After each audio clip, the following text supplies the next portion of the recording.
So please listen to the upcoming teachings with the proper mind and motivation, which is that we are listening to the teaching to benefit all the sentient beings. In order to benefit all sentient beings, in order to fulfill the wishes of all the sentient beings, we need to achieve enlightenment. And for the sake to achieve enlightenment for the sake of all sentient beings, we will be tuning into this teaching.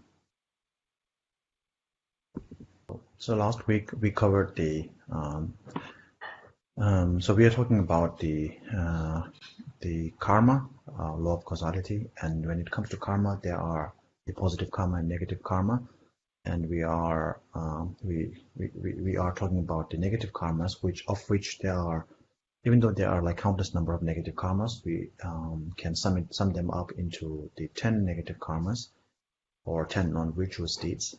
So there are 3 physically non-virtuous deeds, 3 mentally non-virtuous deeds, and 4 verbal non-virtuous deeds. So we covered the 3 physical and the 4 verbal negative deeds, negative actions. So now we will start. Today we will start from the 3 mental negative actions. So the first of the 3 negative deeds or negative actions from the mind, 3 negative mental mental negative actions. So it begins with covetousness. So this actually pertains to the attachment. So from attachment, from craving, you become covetous. So covetousness is basically wanting or desiring to have everything that you don't have. The desire to acquire everything that belongs to that doesn't belong to you. So the desire to acquire everything that does not belong to you. So covetousness, it may seem like unthreatening at some time, at one point, but it does appear to it does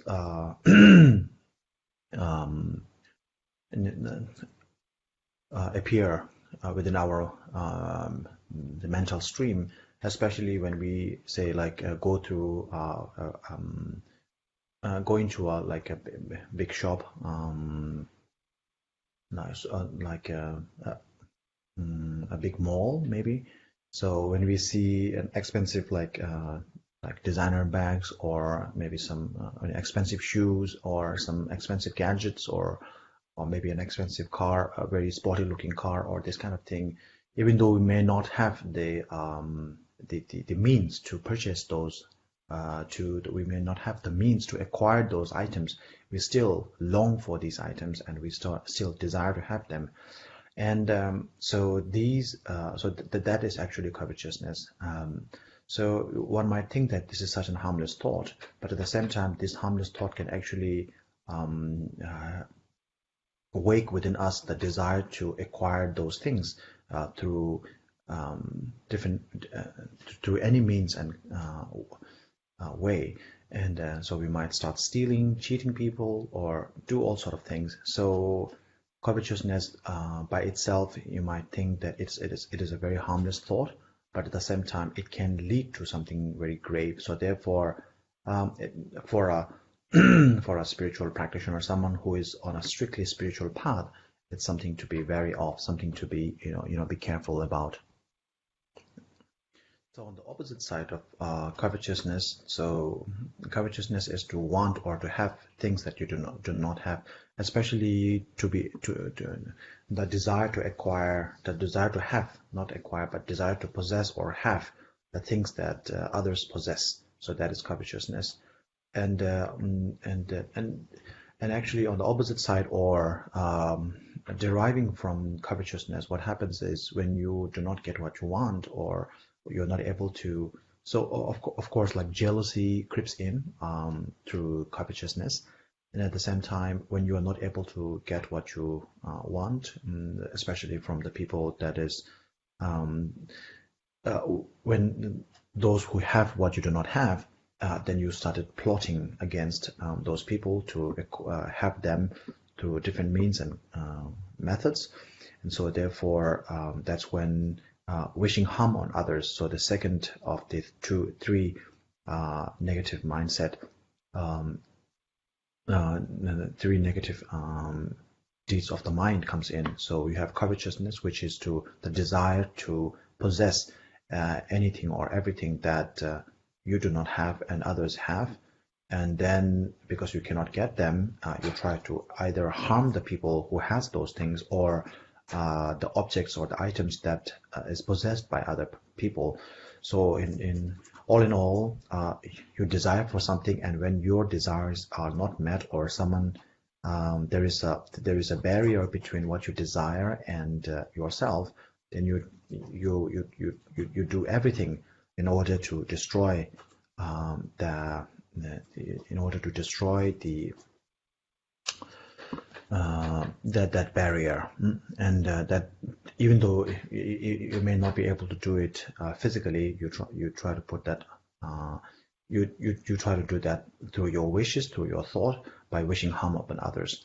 So, again, one might say that covetousness, which is the desire to have other people's possessions, and then the desire to harm itself is a harmless thing. Just because you wish harm upon others, it does not harm people. But the thing is, thoughts can manifest real quickly, and it can escalate really quickly. So if you hold on to your wish to harm others, then it can actually escalate into actually harming others. So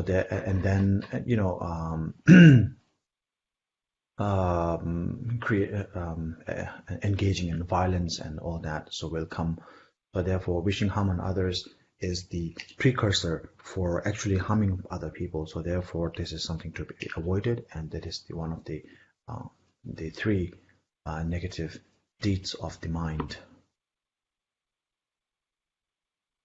So now the third and the last of the negative deed pertaining to the mind is the wrong views. So wrong view. So this can be when we say wrong view, what we are actually talking about is the view that the mental attitude that the karmic effect or law of causality, that karma does not actually work, or the karmic effect actually does not work. That by doing negative actions you will be suffering, and by doing positive actions you will be experiencing joyfulness. And that is a lie, or that when you start disbelieving, or when you start doubting the very structure of law of causality, then you are doubting karma. And when that sort of doubt creeps in, then you are having the wrong view.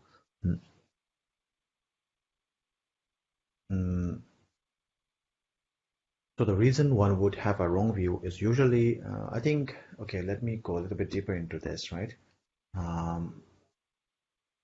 So if you have not believing into the law of causality in general, or like a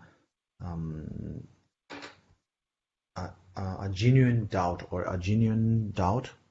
regarding law of causality is not something wrong. You can have doubt about the negativity, whether the law of causality actually works or not, or that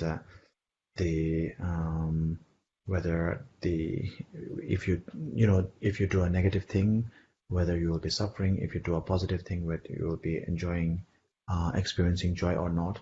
You may have such a doubt genuinely, but more than that, when you started to fall into utter disbelief of law of causality, that is when the wrong view is happening. And so the thing is, what can happen, how the wrong view actually will come is if you start reading, that's one of the reason when you take the refuge, right, the refuge into the Buddha Dharma Sangha, there are different commitment, like sort of a commitment. There are the guidelines to follow, instructions to follow. There are 3 do's and the 3 don'ts. After taking Buddha as your teacher, you should you should not take any other other gods or any other beings as your, no one other than the Buddha as your teacher, as your guru, because Buddha is the ultimate guru. And then the Dharma, after taking the Dharma as your practice, you should not harm others. And after taking the Sangha as your teaching, as your the fellowship, as your after taking refuge in the Sangha, you're not supposed to mingle with non-Buddhist friends. So there's a particular line saying you must not mingle or mix up with non-Buddhist friends. So this does not mean that you should not mingle with, conventionally you can still have non-Buddhist friends, but on the spiritual path, if you have non-Buddhist friends influencing you about your Buddhist or Dharma practices, then these people can actually lead you astray, can make you think, can make you question anything or anything about anything to do with the faith that you have with the Buddhism. And then you end up having more doubt than faith. And as long as you have, you are mounting with doubt, it will be very difficult to generate faith. And once you lose faith, then the Dharma practice is all about having faith. So before you start having faith, you can actually have doubts. But once you start having faith, if you keep doubting, then your practice will start to deteriorate, and then you will not be able to met out the results that you are seeking. So my main point here is that one should not, as far as spiritual practices are concerned, you should stop listening to and reading about other books from other spiritual teachers. And when I say other spiritual teachers, I mean non-Buddhist teachers and non-Buddhist books, until you grow a certain firm understanding of the Dharma. Of course, once you have a firm understanding of the Dharma, no matter what book you read, it will not set you astray. If your understanding of the Dharma is not strong enough, not deep rooted, then if you start reading or if you start listening to different teachers of different faith, that can actually set you astray, and that will actually, and then have doubts about law of causality and other things like that. So to sum up, we talk about the countless number of negative deeds, but of all the negative deeds, we sum them up into 10 negative deeds. And the 10 negative deeds also can be summed up into 2 negative deeds. So one is physical and one is mental. So the verbal negativities are quite minimal, some not as grave as the verbal, the mental and the physical one. And so it all comes down into 2 negativities. One is to take somebody's life, to take another person's life, and then to have a wrong view, to engage in a wrong view. So once you take someone's life, that is a grave consequence, of course. Like even in a worldly manner, like to take somebody's life, you would end up in jail and get a life sentence and all that, because life is something that everyone values the most. So you may, when somebody steals from you, or when somebody beats you up or anything like that, it's still a very harmful thing to do, but it's not as taking someone's life. When you take someone's life, then everything is gone. But when you steal something from someone, when you take anything from someone else, that's a different matter. When you take a possession of that person, whether it's money or car or anything, the person who possessed the object, the item, still remains. But when you take that person's life, then the person no longer, at least in this world, the person no longer remains. So therefore, this actually destroys the very existence of the person, so to speak. even though from a spiritual point of view, even after you die, you still live on to go to the next life. But from a worldly point of view, when you die, there's no return from death. No, there's no return from death. So therefore, taking someone's life is the ultimatum, the ultimate thing to do. So therefore, that is the worst action. That is the out of all the negative actions that would be done, the wrongest, if I can put it that way, action of all the wrong actions, all the negative action is to take someone's life.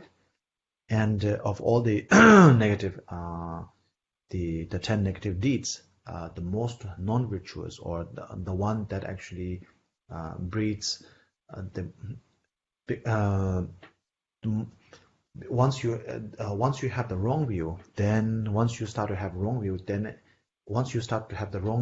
that engaging in negative deeds is okay and doing a positive deed is not worthy, then anything becomes good and bad, and good and evil, and all these things becomes mixed up for you, and then you almost get a free pass to do whatever you want to do in your life. And when that happens, then you can cheat people, you can kill people, or just cheat people, or steal from someone, or be harsh to someone, and all that, because you have nothing to fear of. There are no consequences. So therefore, because you start not to believe. You decide not to believe in the law of causality. And once you start not to believe in the law of causality, once you start believe that cause and effect does not work, once you start to believe that doing something negative will have a negative effect, and doing something positive will have a positive effect, then no matter what you do, you're no longer answerable to any of your actions. So therefore, you become kind of like then you no longer stick with discipline, and you no longer stick with the moral code, and therefore that is the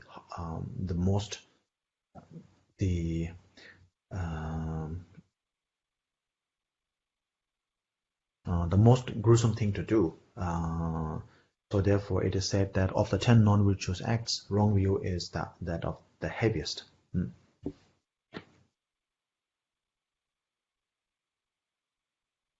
If you remember, in one of the when we first start the teachings, when we first started the book, Words of My Perfect Teacher, there was the topic of whether someone is worthy of receiving the teaching or not. And then there are three kinds. The three types of student, or the listener, is likened to three pots. One pot has a hole, the one pot is like upside down, and another pot has some poison or something foul in it. So wrong view is something like that. If you have poison, or if you have something foul in the cup, no matter whatever delicious or tasty food or drink you would put in the cup, because of the remnants of the poisonous drink that is in there, whatever good food or good drink you would put in there will all go into ruins. So similarly, once you have the wrong view, then no matter how much you start your practices with anything, it will not work anymore, because then the whole practices become ruined due to that one thing. So and it's very much possible. So that's why you might think that a wrong view, such as not believing into the law of causality, may seem something minimal, but at the same time, just like if you put a tiny let's say if you put a tiny piece of onion or garlic in your tea, then your tea will be ruined. Whatever you are, a tea or a soft drink, or whatever you're drinking, if you put one tiny piece of onion or garlic, then the the whole taste will turn differently, and then it'll become something disgusting for you to drink or eat. So the whole your drink, at least at the very least, your drink will actually smell of garlic or onion. So therefore, you would want to avoid that. Similarly, wrong view, when you start disbelieving in the law of causality, then honestly speaking, all the all the practice such as chanting or meditation becomes just a chore for you. It's not really. It becomes burdensome. It becomes a chore for you, and then because you essentially you don't believe in the fact that by doing by accumulating positive karma, you will be able to. If you don't believe that good actions will bring good result and bad actions will bring bad result, then you actually do not believe in accumulating merit in order to in order to fulfill your wishes or become successful spiritually or otherwise. So therefore, whatever you do, everything becomes kind of like the ruined. All the results becomes ruined because of that one small thing called wrong view. So in another another analogy would be a wrong view is something like a wrong direction. So if you have a wrong direction, no matter how fast you go, no matter how comfortable you drive, no matter how what sort of a luxurious car or a vehicle you are riding on, as long as the moment you set on the wrong direction, you will never reach where you want to reach. So a wrong view is something like a wrong direction.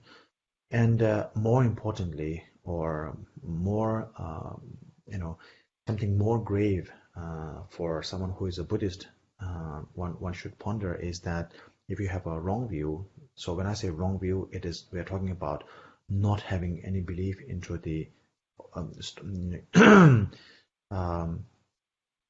ceasing to believe, not believing and deciding not to believe into the law of causality. When that happens, then if you have, let's say, taken any refuges or any vows, let's say, whether it be a refuge vow or a monastic vow or a tantric vow or bodhisattva vow, all those things just crumbles because the foundation of all these things is the faith into the Buddha, Dharma, Sangha and the law of causality. And once you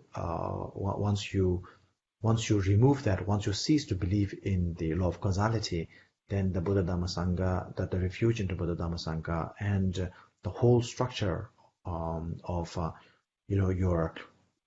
your faith into the Buddha, into Buddhism, actually crumbles, and then you are no longer a Mahayana practitioner, you're no longer a tantric practitioner, you're no longer even a Buddhist. So therefore, wrong view is something that we should be wary of. We should be very careful. So when I say wrong view, don't think too far. We're just talking about not believing into the law of causality, that wrong actions will have a negative result and right actions will have positive result. So once you start disbelieving into that, actually people do, there are many people who thinks that, all these things are coincidence, right? That whatever we are experiencing, all the joys that we are experiencing and all the negativities that we are experiencing is just a coincidence, and it's a mere coincidence because there's no proof that whatever we are enjoying is due to my positive karmic effect, and whatever I'm suffering is due to my negative karmic effect. So what materialistic proof are there? There are no physical proof and material proof, so therefore it's all coincidence. It's all coincidental. The moment you use the word coincidental, you actually stop believing into the law of causality. And once that happens, actually all your vows and everything crumbles, because that is the very foundation of all your spiritual build-ups are based on the faith you have in law of causality and the Buddha, Dharma, Sangha. So you might still say like, okay, even though I don't believe in law of causality, I still believe in the Buddha, Dharma, Sangha. But if you stop believing, the moment you cease to believe in the law of causality, what can someone such as the Buddha, Dharma, Sangha can do? For the Buddha, Dharma, Sangha to act on or to work on, there should be a principle, and the principle where the Buddha, Dharma, Sangha could help rely entirely on the fact that there is something called law of causality, and there is something called law of causality, karma. And once you cease to believe in law of causality, karma, and then the very principle upon which Buddha Dhamma Sangha, or the triple gem, is based upon, is crushed, and so therefore you cease to become a Buddhist. You cease to become a Buddhist right away, no matter how much practice you do or you wear the robes or whatever. The moment you stop believing into law of causality, you stop being a Buddhist.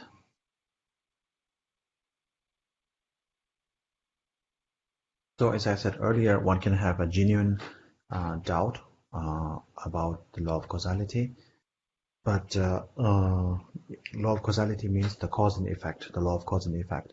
Because of a cause, there is an effect, and the effect actually comes from a cause. Or to simply put it, because of this, that happens, because of that, this happens. So that can be,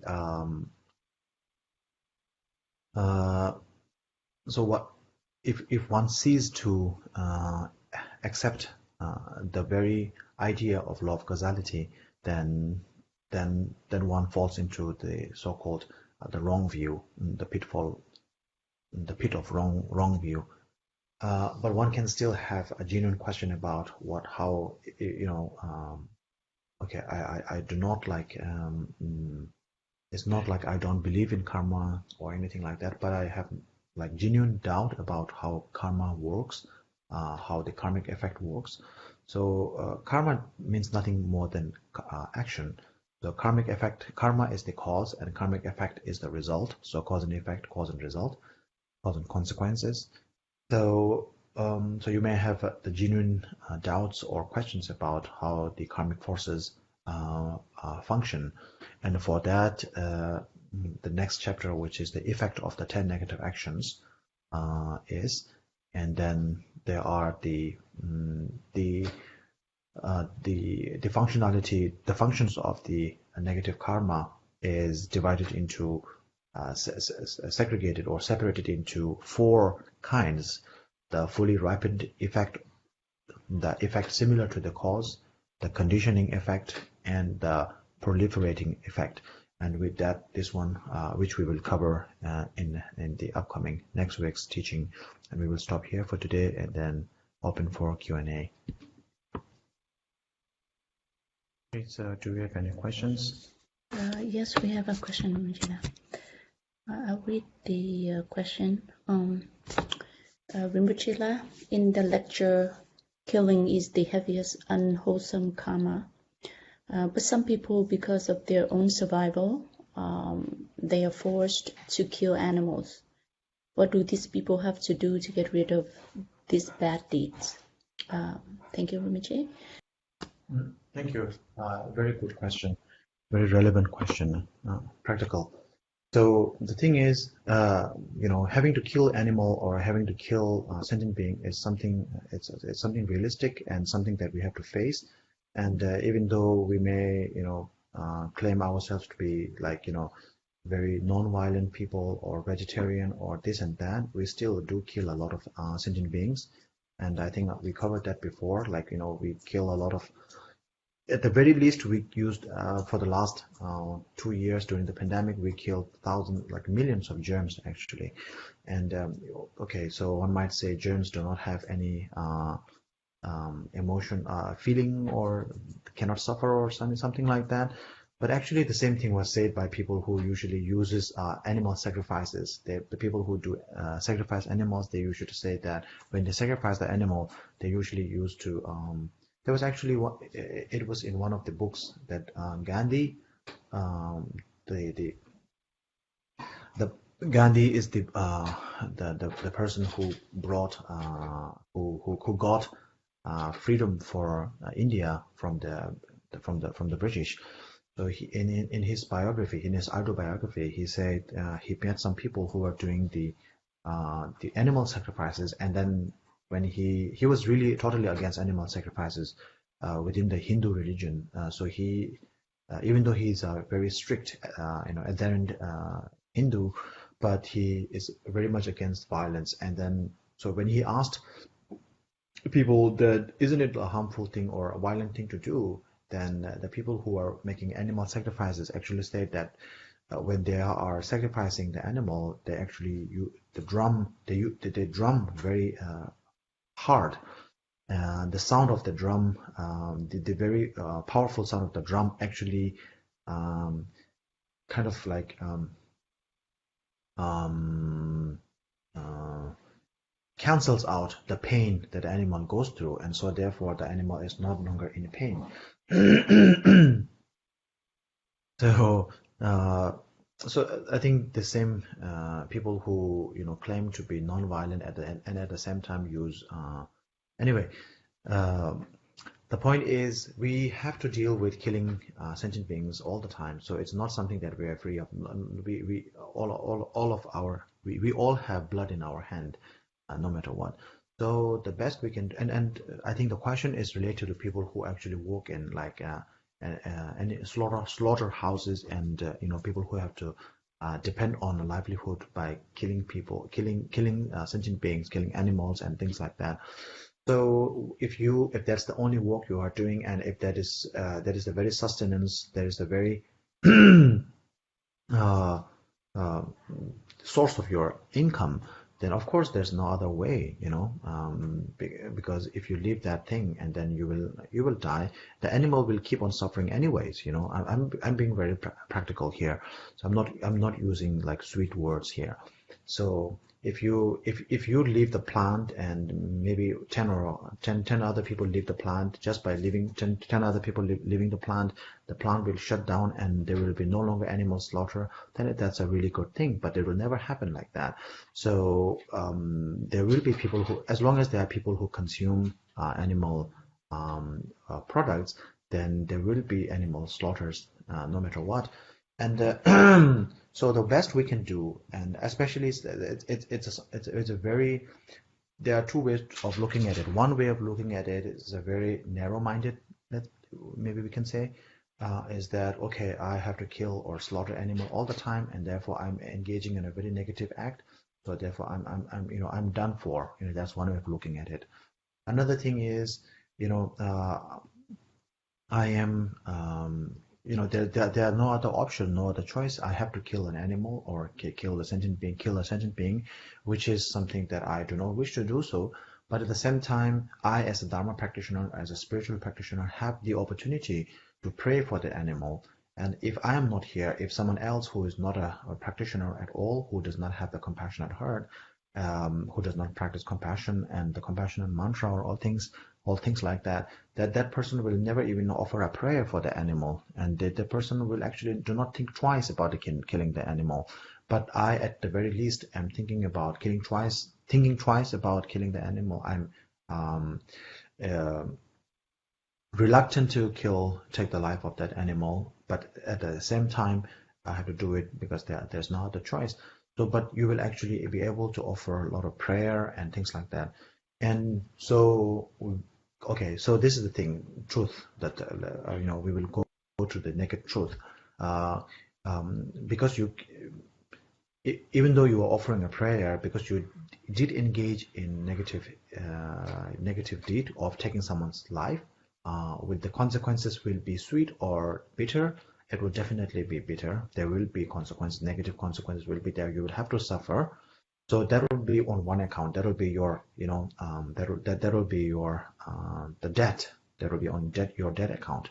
But at the same time, the animal which is deprived of love and compassion and offering of any prayers, was given the prayers, was given the love, was given the compassion, and put into death with much love and much compassion. And this is not something, I'm not. This is not a joke. When we have to, sometimes when we have our own dogs and cats, we really love them, and then they are in much pain. We have to kill them. We don't want to kill them, but there is no other option because they suffer so much. We actually take their life. We put them into sleep. So people who put their own pet dogs or animals into sleep, they don't enjoy it, but at the same time they do it for the best, for the benefit of that being. Similarly, the animals that were caged and they were meant for the slaughterhouse will be killed anyway, whether you are there or not. But since you are responsible for killing that animal at this present moment, you do have the choice of praying for them and offering love and prayer at the very last moment, at that critical moment, at the saddest or the lowest moment of their life. You were there to make offerings and all things like that. And so therefore there will be, so because you killed the animal, there will be a different account for that. And because you offered prayers and all that at the very at the lowest moment of that animal, which otherwise would not have those, like look at all over the world, like animals are killed all over the world. It's like in tens of thousands of millions. So it's not just one or two, right? So a majority of the animals that were slaughtered were not offered any prayers. So the animals that you are killing as a Buddhist actually are, receiving prayers. I'm not advocating animal slaughter, but at the same time, if you have now the choice, then being able to offer a prayer for the dying animal is actually one can say it is a good opportunity to accumulate merit. So by doing so, the accumulation of merit by offering prayer for someone who is at their lowest stage of life, who is at the most critical moment of their life, will be the accumulation of merit will be on a different account, and killing of the animal will be off a different account. So, these two, and because of the negative deed, you will have to suffer to a certain point, and because of the positive deed that you have done, and you will enjoy to a meritorious deed as well. I'll take one more question. I think there's one more question before closing. Yeah, Rinpoche. I'll read the second question. Rinpoche, how do we know we understand enough of Dharma before we can read on other religious teachings? Thank you, Rinpoche. Even though I may have used the word understanding, but I'm not talking about intellectual understanding alone. It's more about your spiritual grasping of the text. So to put it in a nutshell, it all depends on how strong your faith is. The stronger your faith is,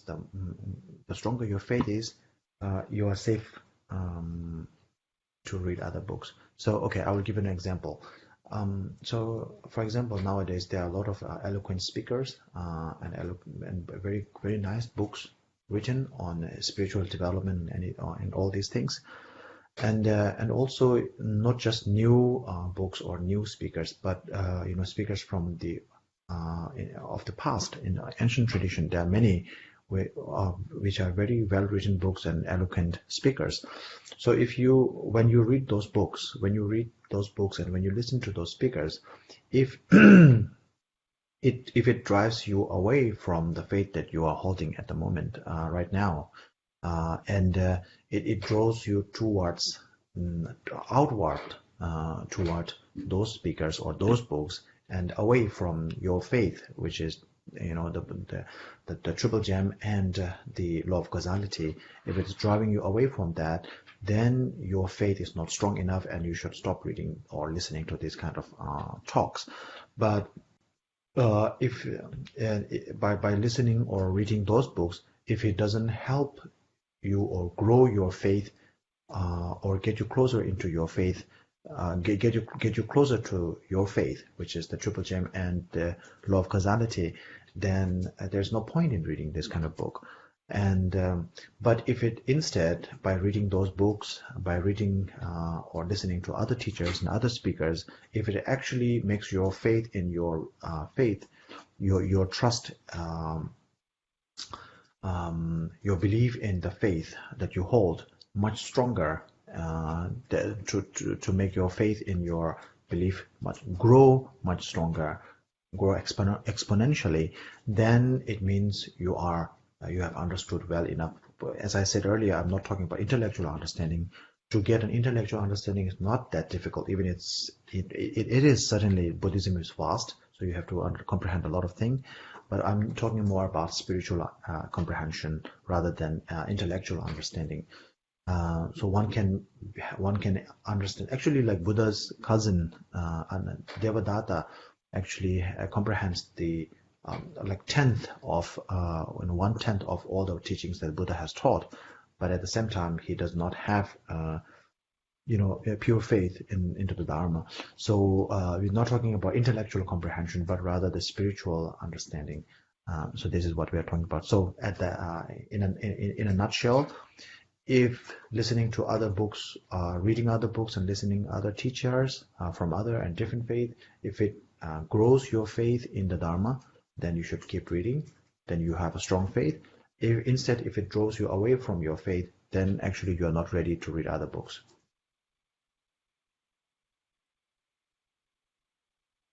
Okay, so for time constraint, we will stop here, and then there are a couple more questions, but yeah, we will take that next week. Yeah. Okay. Thank you. And we will do the dedication. Yeah,